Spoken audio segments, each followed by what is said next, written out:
I love beans. Did you know that? This one just woke up. Hi everyone, my name is Oyewata. One of my favorite things to eat is beans. I absolutely love to eat beans in different ways. But one of my very favorite ways to cook beans is by making coconut beans. Today, I'm showing you how to make coconut beans, and I'll share a few simple tips and tricks and the best technique to cooking beans.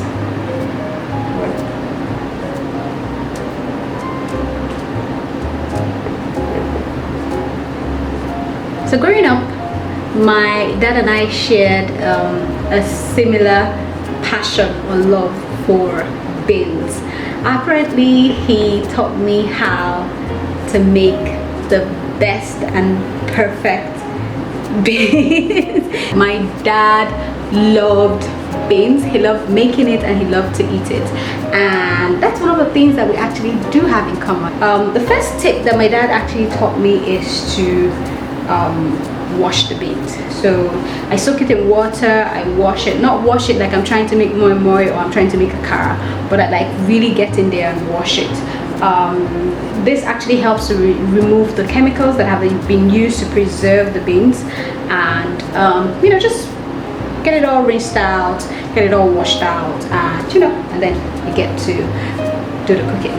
So now that the beans is washed, what I'm going to do is to put it into the pot, and yeah, so let's get it right into the pot.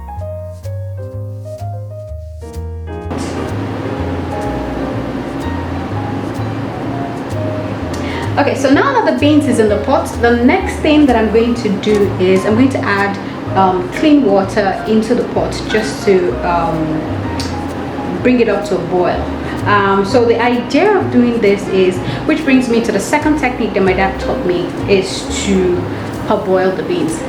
So if parboiling the beans, you're parboiling it like you're parboiling rice. So the level of the water that you add to the beans right now does not matter. It really doesn't matter. All that matters is that you're just trying to bring the beans up to a boil, just to parboil it, to, you know, remove more of that chemical that has been used to preserve the beans or to store the beans, and you know, then rinse it and wash it away.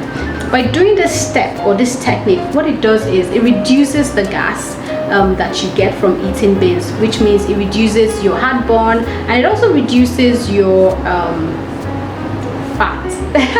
So you don't get to fat as much as you would when you eat beans that hasn't been parboiled. So that's that. So when the beans is parboiled, the next thing that I typically do is I rinse it thoroughly. I've now rinsed it completely and, you know, put it back into the pot and everything. So the next thing I would do is to season it. By seasoning it, you know, it infuses flavor into the beans. This is one technique that my dad taught me. My dad taught me to add the seasoning at the beginning of the cooking.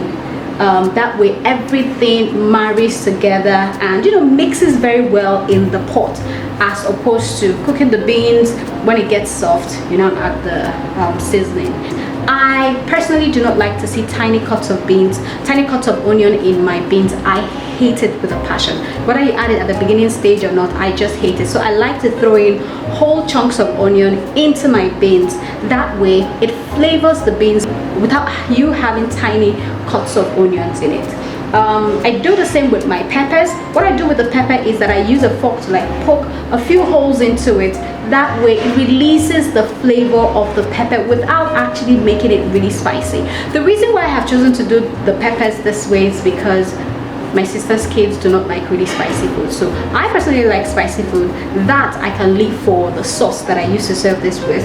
But in order to get this, you know, make it kid friendly, I have to do this. I just poke it with just a few pokes of fork, and then I drop the peppers into it. So another thing that I would add is crayfish, seasoning cubes, and salt.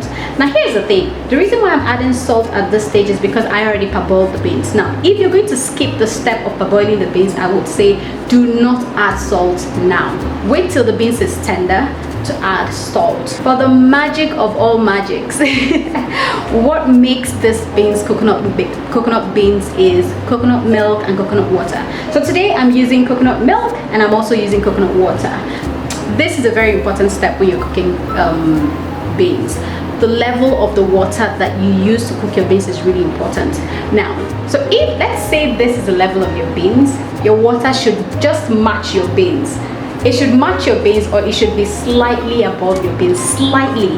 That way you get the best tasty, you cook the best and the tastiest beans ever. It's a very simple technique, and trust me, it works magic all the time. Now when the water keeps dry, what you just need to just do is just keep topping the coconut, keep topping it with coconut milk, or keep topping it with coconut water. Don't worry, it's not going to burn. Just keep topping it with coconut water or coconut milk. If you want your beans to be very coconutty, I recommend do not add water. Do not use any kind of water except you're using coconut water. Otherwise, use straight on coconut milk. It doesn't matter what type of milk you use. You can use canned milk, you can use fresh coconut milk, whichever one that you choose, whichever one that is your preference. This coconut beans always turns out perfect. Let's get this cooking. So now that the beans is all done, the next thing I like to do is to take out the onion, take out the pepper, because it's done its work. It's infused all of those flavors into the beans. Now, I know you might think, oh, she's wasting this. No, I'm not. What I'm going to do with this, now that I've fished it out of the beans, is I'm going to puree it, fry it with a little bit of crayfish, season it with salt and maybe some seasoning cubes with red oil. I'm going to fry it with red oil, season it with salt and crayfish and seasoning cubes, and serve it with this. Here's the thing, because this has impacted its flavor into the beans, and the beans has also done its magic with the onion and the crayfish, so you actually it's flavored, the onion and the pepper is already flavored with coconut milk. It's everything has just cooked and married well together, and should really go well with this. Trust me, you don't want to discard this when you take it out of the pot. You want to actually reuse it, repurpose it, and eat it with the beans. I do love plantain. I really do love plantain, but plantain isn't good for me. I'm one of those people who eat plantains and it just goes straight to my hip. So I really try to avoid plantains. I try to avoid it so well. So alright guys, while I settle down to eat my coconut beans with plantain and some goat meat, I hope that you try this at home. I hope that you let me know if you liked it. And so that's it. I hope I will be able to share more recipes with you. Thank you guys. This has been fun, and I hope you had fun with me.